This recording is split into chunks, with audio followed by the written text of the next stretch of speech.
Muito bem, pessoal. Então, começando a aula de número 6 de resíduos sólidos, falando agora sobre a legislação ambiental.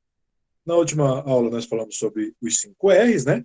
E agora a gente vai falar sobre alguma coisa que contempla na nossa legislação, Constituição e tudo mais, falando justamente sobre a questão ambiental, tá? Bom,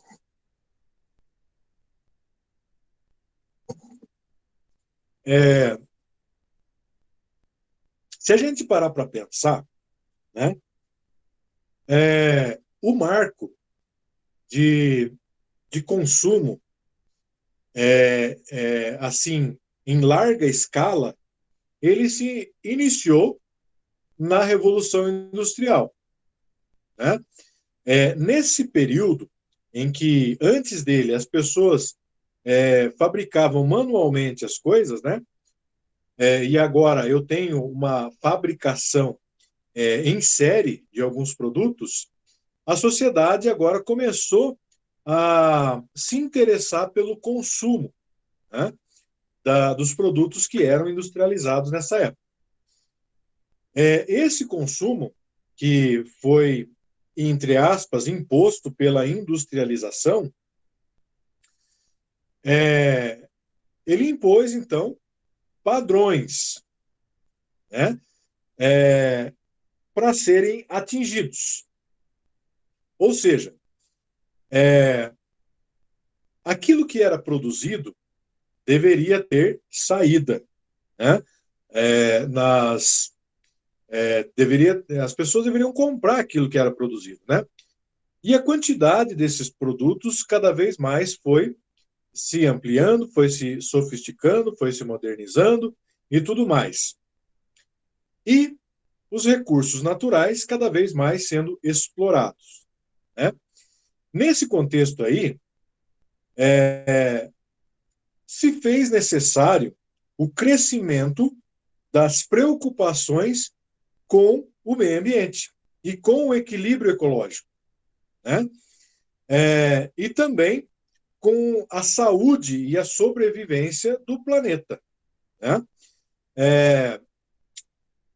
Pensando da seguinte forma, que os recursos naturais, né, eles acabam, né? Eles têm fim. Então, se eu tenho uma jazida de um elemento X, se eu utilizar aquele elemento em larga escala, vai chegar um ponto que ele vai acabar, né? E dessa forma, a preocupação nesse sentido, ela começou a tomar espaço nas discussões relacionadas a esse assunto. Então, aqui a gente tem uma né, lá do período lá de início de industrialização, e essa foto aqui eu achei muito legal, que eu achei na internet para colocar nesse slide, porque perceba aqui, ó, que é um carrinho de mercado, né? E ele tem os mesmos produtos que estão na lata de lixo. Exatamente os mesmos. Ou seja, tudo aquilo que a gente compra, um dia é descartado, né? E se não houver a linha de pensamento que contribua para que as pessoas entendam o valor que se tem a reutilização, né, de produtos a partir da reciclagem, então significa que nós vamos ter problemas aí no futuro, né? Bom, a partir dessa preocupação e dessa percepção que começou a, a, a se consolidar nas discussões, né? Começou então a se pensar na gestão e preservação do meio ambiente, tá? E a primeira é, conferência,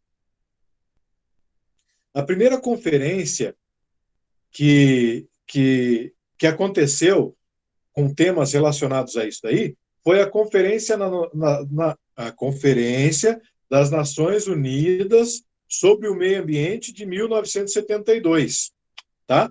E a partir reunião que aconteceu, foi se tendo ali ideias relacionadas a esse tema aqui, ó, a ciência jurídica relacionada a esse assunto, tá?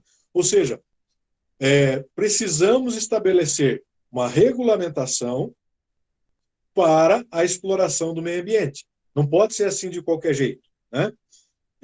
E essa ciência jurídica deveria ser capaz de regular as atividades humanas, né, que potencializam o impacto sobre o meio ambiente. E aqui eu coloquei uma fotinha aqui do cartaz dessa conferência de Estocolmo, né, sobre o direito do ambiente, meio ambiente, tá? Em 1972. Perceba que a gente pode até imaginar que 1972 faz muito tempo, mas se você pensar que a Revolução Industrial começou no século XVIII, né? 1798, acho que foi, né? A Revolução Industrial. Então, isso nos remete a pensar que quase 200 anos depois é que se teve a primeira reunião a se tratar desse assunto aí, né? Tá? Então, a grande complexidade da sociedade moderna quebrou divisões clássicas do direito, incluindo nessa temática legislativa direito do consumidor, direito ambiental, os quais constituem um conjunto de princípios e de normas jurídicas voltadas a quê? A proteção legal da qualidade do meio ambiente. Tá? Ou seja, pensou-se em estabelecer leis que protejam o meio ambiente. Tá?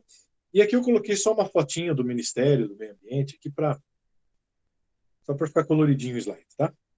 Nós já vamos ver mais para frente que vai ter coisa relacionada a isso aqui. Bom, o direito ambiental, hoje, atualmente, ele é reconhecido como um direito fundamental, né?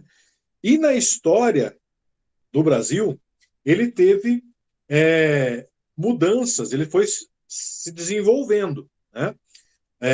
Com os seus conceitos específicos, né? Várias mudanças, então, aconteceram nessa base conceitual, nesse conceito que se tem, né? Na atualidade, ele é influenciado pelas teorias modernas de integralidade e podemos considerar que visa proteção não somente dos bens, ou seja, dos recursos naturais, né, de uma forma individual, como, por exemplo, o rio, o ar, a fauna, a flora, né, como também do ambiente natural, que são as paisagens, o urbanismo, as edificações e também os culturais. Tá? Mas, em sua totalidade, engloba todos os itens unitários em bem com as suas relações e inter-relações, ou seja, nas relações que uma coisa tem com a outra. O equilíbrio entre o desenvolvimento e o meio ambiente. Né? Então, o direito ambiental, ele rege em sua prática, em seus conceitos, justamente essa harmonização entre o desenvolvimento natural que o mundo passa, né, ali, e a tratativa que se tem com o meio ambiente nesse sentido, tá? Bom, então, é importante que a gente conheça alguns princípios relacionados ao direito ambiental, embora não exista um consenso em relação a eles, ou encontraremos divergências doutrinárias sobre os seus conteúdos, né? Podemos considerar que os mesmos orientam o ordenamento jurídico ambiental brasileiro. Então, em que sentido que não existe consenso, né? É que aquilo que é importante ambientalmente falando para uma pessoa não é para outra. Os conceitos são diferentes, até mesmo naqueles que governam, né? Uns falam que a queimada é importante, outros falam que a queimada prejudica o meio ambiente, né? Se você perguntar para pessoas que cultivam no campo, por exemplo, algumas vão dizer que existe a necessidade de queimada e outras vão dizer que não existe. Então, é isso que eu estou dizendo, sabe? é difícil chegar num consenso. Porém, a partir de discussões sobre o tema, né, foram sendo elaboradas essas leis ambientais. Então, o ordenamento jurídico são os princípios da preservação, do poluidor pagador, da responsabilidade, da gestão democrática, além de outros, né? Então, vamos ver cada um deles para a gente entender um pouquinho mais sobre eles, tá? Então, o princípio da prevenção e da precaução. Então, o que significa o princípio da prevenção? Determina a adoção de medidas de defesa do meio ambiente, como uma forma de cautela em relação à degradação ambiental, ou seja, a própria prevenção do ambiente para que ele não seja degradado, né? E que ações que a gente pode desenvolver? Eu coloquei aqui duas, né? Por exemplo, a coleta voluntária de lixos, né? Ah, mas não fui eu que produzi. Eu sei, mas, né, existem campanhas aí que a gente pode fazer, né? Eu me lembro que quando eu estudava ali, eu participei de uma campanha de revitalização de uma nascente de rio. E é louco de legal, pessoal, porque daí você limpa a nascente, você consegue ter uma revitalização do curso natural da água e tudo mais, né? De acordo com a literatura, a prevenção é um princípio fundamentador que está presente na legislação ambiental, né? Ou mesmo em políticas públicas específicas relacionadas a essa área aí, tá? Aqui uma outra prática, né? De prevenção ambiental, plantio de árvores, tudo mais, né? Reflorestamento, enfim. O princípio do poluidor pagador. Então, a ação para obrigar a iniciativa privada a indenizar os custos ambientais gerados pelas suas próprias atividades, produção e consumo. Então, a indústria poluiu, ela paga, indeniza por essa poluição. É por isso que, hoje em dia, as indústrias elas têm voltado os olhos, né, para a questão ambiental, porque senão elas pagam, né, ali multas e indenizações e tudo mais, né, que podem degradar ou exaurir os recursos naturais. É importante compreendermos que seu objetivo é tirar o ônus econômico da coletividade. Ou seja, quem é o responsável por aquela degradação, por aquela poluição? É a indústria? Então não é justo o cidadão que não tem nada a ver com aquela indústria pagar por isso, né? Você entende? Então, a própria indústria que gera o impacto ambiental, ela tem que se responsabilizar por isso. E aqui tem duas imagens, né, que retratam isso daí. Aqui uma fábrica com uma poluição aqui exagerada, né? E aí em cima aqui tem umas notinhas de, não sei se é dólar, ele não conseguiu, acho que é dólar aqui. E aqui tem uma outra, né, que ao invés de sair fumaça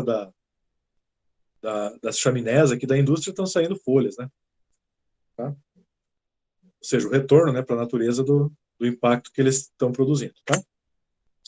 E o princípio da responsabilidade? Ele é diferente do poluidor pagador, tá? Por quê? Porque ele se refere à obrigação de arcar com os custos da reparação ou compensação ambiental pelos danos causados ao meio ambiente em decorrência de qualquer atividade, não só a atividade da indústria, né? Então eu coloquei aqui, por exemplo, aqui, ó, o esgoto, não sei se deu, acho que não deu para ver essa imagem aqui, ó. O depósito de esgoto em curso natural de água sem tratamento, né? Quem que é o responsável por isso? É a prefeitura? Então ela tem que se responsabilizar por isso. Não pode isso, né? É o proprietário de uma casa que está jogando esgoto a céu aberto, assim, tem que se responsabilizar. E também isso daqui, pessoal, ó, dessa outra imagem.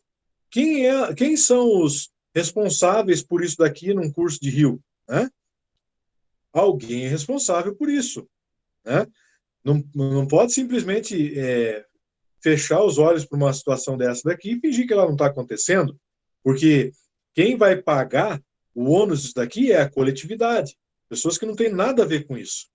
Eu sei porque aqui na minha casa, como eu já comentei, os vizinhos tocam fogo no sofá, lá no móvel que eles não querem mais, a fuligem daquilo dali vem na minha piscina aqui, vem na minha casa, vem na minha roupa que está no varal. Então, veja que eu que não tenho nada a ver, eu estou falando de mim, mas os vizinhos aqui também, todos eles, têm o mesmo problema. Então, pessoas que não têm nada a ver com a responsabilidade dessa poluição do ambiente, pagam indiretamente por isso, né? Quando eu falo pagam, não é só dinheiro, né? Pagam com outros incômodos, né? Aí. O princípio da gestão democrática. Muito similar ao princípio da informação e participação, assegura ao cidadão o direito à informação e participação. Isso é importante em políticas públicas ambientais e deve ser aplicado em relação aos três poderes, legislativo, judiciário e executivo, em funções do Estado, né? Ou seja, o cidadão, o que é a gestão democrática? A gestão democrática tem a ver com o cidadão, né, participando democraticamente das tomadas de decisão, né? Por exemplo, o próprio voto lá, né? Você vai lá e vota, é uma questão de gestão democrática, né? Você fazer valer a sua voz, né? O seu voto ter validade. Quando eu falo voto, não só o voto lá no candidato, né? Estou falando voto em algum tema específico que seja ligado ao meio ambiente, né? Certo? Bom, na perspectiva do século XXI, é necessário percebermos que os princípios do direito ambiental possuem valor normativo. Né? Só um pouquinho lá, pessoal. Tá. E precisam ser respeitados nesse contexto para que a legislação ambiental garanta o direito humano fundamental ao meio ambiente e equilíbrio para as futuras gerações, que é aquilo que a gente falou. Né? O meio ambiente equilibrado para que as futuras gerações tenham acesso àquilo que a gente está tendo acesso agora. A legislação ambiental nunca foi uma prioridade para o judiciário e atualmente estamos muito próximos a um colapso na área. Então, quando se pensam em leis, né, a questão ambiental é aquela que só gera gasto, né? Entre aspas que eu estou falando. Porque a exploração do meio ambiente para a indústria, ela gera lucro. Porém, a preservação ambiental, ela só gera gasto. Porque eu tenho que pensar em um filtro na emissão de gases, eu tenho que pensar em uma maneira de coleta de lixo, eu tenho que pensar em uma maneira de acomodar esse lixo, né, de forma seletiva ainda. Você entendeu? Então, gera ônus, gera um gasto ali. Então, como gera um gasto, naturalmente seria uma pauta que ficaria sempre para depois, certo? Porém, a gente esquece que o ambiente, o meio ambiente, é aquele que nós estamos inseridos nele, né? Então, quando eu falo em meio ambiente, eu não estou falando só lá do meio do mato, lá do que está na zona rural. Não, a cidade faz parte do ambiente também, né? Então, eu moro em um local e faço parte desse ambiente. Então, se eu não pensar em soluções para que eu melhore esse ambiente, então, mais uma vez falo, vamos ter problemas com isso, né? Bom, vamos pensar agora numa breve retrospectiva histórica, tá? O Brasil foi descoberto e lá, até a metade do século XX, como a gente viu aqui, né, existiam poucas regras de proteção ambiental no Brasil. Até metade do século XX, até a próxima década de 50, década de 60 lá. A segunda fase, né, Essa foi a primeira fase, aquela que foi lá do descobrimento até metade do século XX, ou seja, quase 500 anos, 450 anos. Né? A segunda fase de, é,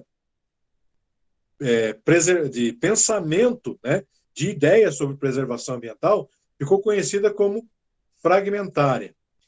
E ela foi marcada pela preocupação do legislativo com a quantidade dos recursos naturais, mas não com a sua qualidade integral. E essa fase foi marcada pelo Código Florestal de 1965, pelos códigos de caça e de pesca e de mineração de 1967, da Lei do Zoneamento Industrial de 1980, a Lei dos Agrotóxicos de 1989, tá? Então, da segunda metade ali de 1950 para cá, né, até 1900 e quase 1990 ali, foi a segunda fase, né, chamada de fase fragmentária, tá? Onde se colocaram essas preocupações ambientais, mas ainda eram ideias embrionárias, né?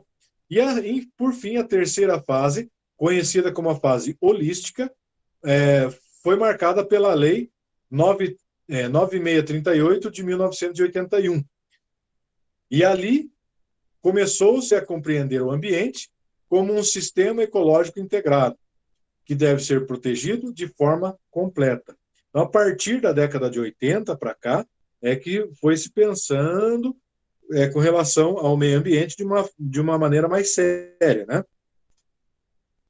No contexto legislativo ambiental, né, um dos temas mais confusos é o que se refere à repartição de competências entre a União, o Distrito Federal, os estados e os municípios. De quem é a responsabilidade? É da União? É dos estados? Dos municípios? De quem é a responsabilidade de se redigirem leis ambientais, né? Antes de ingressarmos efetivamente no assunto, precisamos introduzir a Constituição Federal. Tá? Então, o Brasil ele passou aí, não vou falar da história do Brasil, né? Mas todos sabem que ele passou por um regime militar, e a partir desse regime militar, né, quando ele acabou ali em 1985, né, onde nós tivemos a última eleição indireta, né, a partir dali existiram ali vários movimentos, né, que começaram a dar origem à nossa nova Constituição. Tá? E, por fim, em 1988, foi promulgada a nova Constituição do Brasil. Tá? A Constituição eu não sou do direito, né? Mas a gente tem informações que nos levam a compreender isso daqui que eu estou falando, né? A Constituição, ela é um livro de leis, de regras, né? Que rege todo o, o, o, o sistema jurídico do país, do Brasil, né? As normas desse texto jurídico, que são irrevogáveis, ou seja, que elas não podem ser alteradas, são chamadas de cláusulas pétreas, né, da Constituição Federal. Elas não podem ser emendadas, não podem existir emendas constitucionais nessas cláusulas pétreas, né, da Constituição. Bom, e na Constituição tem um capítulo inteiro que fala sobre o meio ambiente, tá? Além de estabelecer um conceito normativo, constitui uma complexa rede de direitos e deveres, sendo obrigações do Estado, da sociedade, garantido um meio ambiente ecologicamente equilibrado. Então, na própria Constituição, ela contempla no seu texto um capítulo que fala sobre o meio ambiente, tá? Então, essa Constituição de 88 foi bastante comemorada, né? Como a gente está vendo na fotinha ali, né? Esse que está no meio aqui é o Ulisses Guimarães, né? Aquele que sumiu lá no helicóptero, caiu no mar, provavelmente, né? Foi ele era o presidente da, como que fala lá, da Assembleia Legislativa, né? Era ele na época, e foi ele o responsável por promulgar a nova Constituição de 1988, né? Aqui, ó, Assembleia Nacional Constituinte. E atualmente existem cópias desse documento original em museus brasileiros, né? Porém, essa não foi a primeira Constituição. A primeira Constituição foi em 1824, tá? Do Brasil, lá no Brasil Império ainda, tá? Bom, a partir da Constituição Federal, a competência legislativa se subdivide em remanescente, exclusiva, privativa, concorrente, suplementar, reservada, tá? Deixa eu ver aqui. Bom, então isso daí também faz com que os municípios eles também possam legislar em questões ambientais relacionadas ao contexto local. Eu coloquei aqui um folderzinho, né, da Semana do Meio Ambiente, Desafio do Lixo, de 2021, daqui de Telêmaco Borba. Tá? Boletim aqui, ó. Olha aqui, ó, por exemplo, um local aqui, ó, o antes e o depois, né? Certo? Então, de locais aqui, de voluntários que recolheram o lixo e tudo mais, né? Bom, então vamos ver cada uma daquelas competências ali, né? A competência remanescente diz respeito aos estados e permite atividade legislativa em relação às matérias não vedadas, implícitas ou expressamente. Está previsto no artigo 1 do artigo 25 da Constituição. A competência exclusiva diz respeito aos estados e aos municípios, né? Reservado unicamente a uma entidade, sem possibilidade de delegação. Está previsto no artigo 2º do artigo 25, inciso 1º do artigo 30, né, da Constituição Federal, tá? Dessa Constituição lá de 88. Competência privativa diz respeito à União. Embora seja própria de uma entidade, pode ser delegada ou suplementada desde que respeitados os requisitos legais, sendo previsto no artigo 22 da Constituição.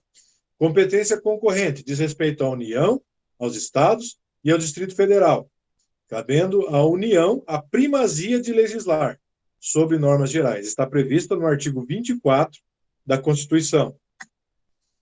A competência suplementar diz respeito aos Estados, ao Distrito Federal e aos municípios. Está vendo que cada uma delas tem uma competência, né? Eu não coloquei aqui os artigos, senão vai ficar muito extensa a aula, mas pode... Isso aqui, a Constituição, a gente acha até na internet. A gente pode ver depois esses artigos aí, se vocês tiverem curiosidade, né? A faculdade de complementar os princípios de normas gerais, suprir a omissão dessas normas, né? E é prevista no 2º e no 3º artigo, parágrafos, né? Do artigo 24, inciso 2º do artigo 30 da Constituição Federal. E a competência reservada diz respeito ao Distrito Federal e atribui a ele a competência reservada aos estados e aos municípios, excetuada a competência para a organização judiciária, e está prevista no parágrafo 1º do artigo 22 da Constituição. Ufa! Né? Então, aqui é só um resumo, tá, pessoal? Não vou tomar de vocês, agora vocês vão me falar decor o que a competência suplementar diz, né? Porém, aqui vocês têm um documento que vocês podem consultar quando tiverem necessidade disso. Vamos para um exemplo disso aí. A criação de uma área de proteção ambiental, APA, ou seja, uma extensa área destinada à proteção e à conservação de atributos bióticos naturais, estéticos ou culturais, que são importantes para a qualidade de vida da população local e para a proteção do ecossistemas regionais. Ou seja, pensando no local. Vamos supor que é preciso criar uma área de proteção ambiental, né? Então, ela pode ser solicitada pelo município, tá? Ela pode ser elaborada, pode ser tomado a iniciativa pelo município, visto que representa uma necessidade local, tá?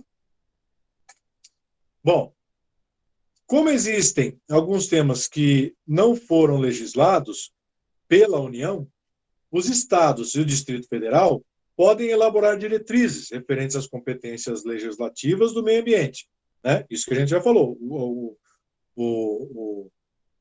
o município, né, ou até o estado mesmo, pode propor leis que contemplem o meio ambiente, né? Já os municípios podem legislar sobre temas ambientais de interesse local, desde que respeitando as normas, que lógico, né?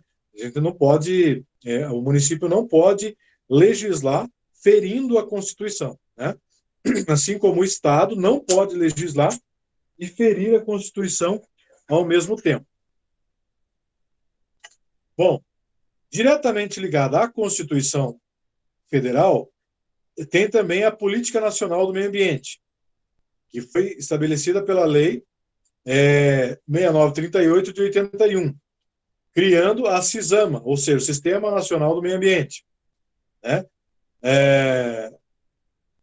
Seus fins e mecanismos, formação e aplicação, e da outras providências.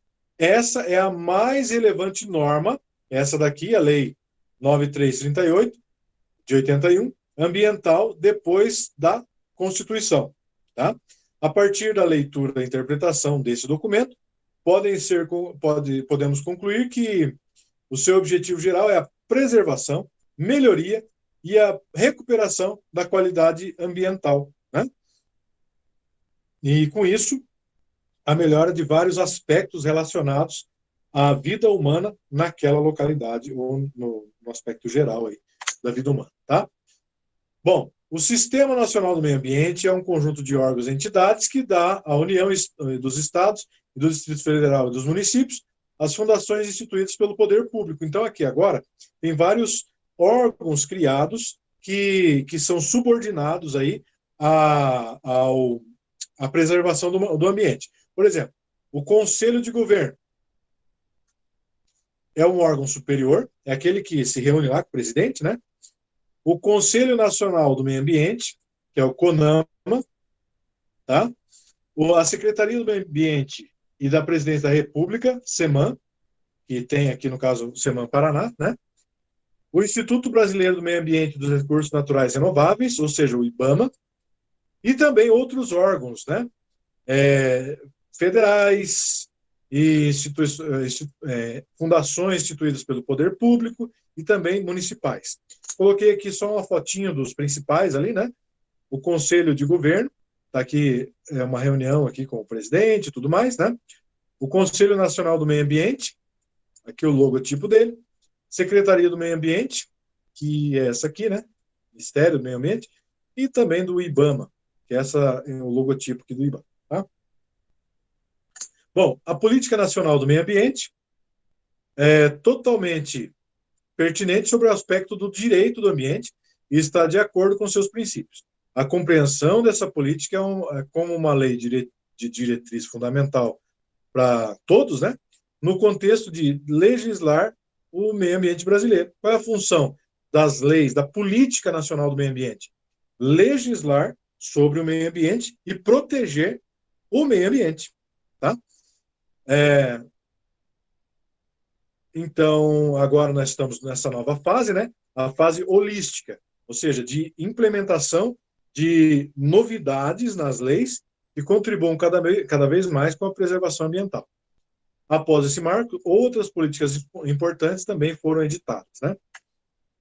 A primeira conhecida é a Política Nacional dos Recursos Hídricos, que é a Lei 9333 de 97. Essa lei, ela é conhecida também como a Lei das Águas. Por quê? Porque ela fala da gestão dos recursos hídricos, né? De como preservar as bacias hidrográficas e tudo mais, né? Esse gerenciamento de recursos hídricos, né, também é composto pela Agência Nacional das Águas, os órgãos gestores dos recursos hídricos do Estado do Distrito Federal, além de estruturas colegiadas, e o Conselho Nacional dos Recursos Hídricos, a CNRH. Além de conselhos municipais, estaduais e tudo mais, né? E a segunda política nacional é a dos resíduos sólidos, que é essa que faz parte da nossa disciplina, que é a PNRS, que é a Lei 12.305 de 2010. Está vendo? Tanto que ela é recente. Ela estabelece princípios, objetivos e instrumentos, bem como diretrizes à gestão integrada, ao gerenciamento de resíduos sólidos, tanto os comuns quanto os perigosos, né? Que a gente viu em aulas anteriores, as responsabilidades dos geradores e do poder público e também dos instrumentos econômicos cabíveis, tá? Que é o que a gente vem estudando. É o lixo gerado pela população, tem uma coleta pela prefeitura. É o lixo gerado pelo hospital, o próprio hospital que garante ali o acondicionamento desse lixo em local apropriado. São resíduos químicos, né? Então, a indústria produtora é que tem que responsabilizar por isso. Ok, pessoal?